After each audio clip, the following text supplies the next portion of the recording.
Jeff Jarrett is returned as head of Impact Wrestling, formerly known as TNA, and the organization made a lot of news in the past week in parting with Matt and Jeff Hardy, Drew Galloway, and others.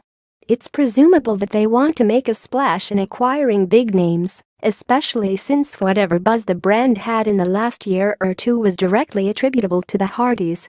On his podcast this week, Audio Above, former WCW head Eric Bischoff was asked around the 55-minute mark by host Nick Hausman if there were any big names that could move the needle for the promotion, and if off the top of his head CM Punk might be a good fit. Hausman transcribed the answer at WrestleZone. "If I was CM Punk or CM Punk's agent, let me put myself in CM Punk's agent's shoes, because I don't know CM Punk at all. Never met him.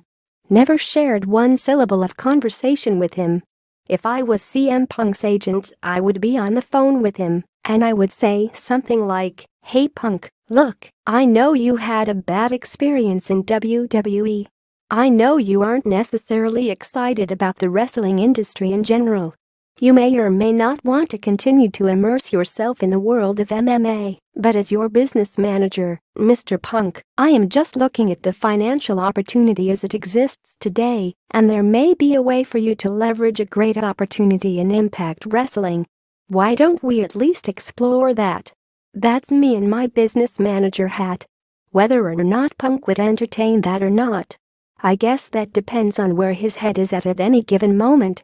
Nevertheless, Pro Wrestling Sheet founder Ryan Satin, who was also on the podcast, quickly put a damper in that discussion, opining that based on what he knows about CM Punk it would never happen in a million years.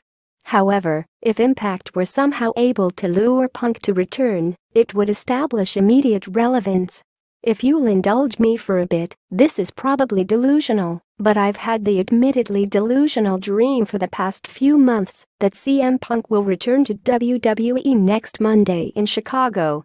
In my fantasy booking, Raw would start with a long-ass promo from Triple H, the CM Punk chants would rain down from the rafters, Hunter would be like, "You losers, you need to get it through your small minds that he will never come back here as long as my family is in charge." Then the cult of personality music would hit, and it would be Stephanie McMahon to reiterate her husband's insults. And then CM Punk would emerge from the crowd, beat up Triple H, and pandemonium would ensue.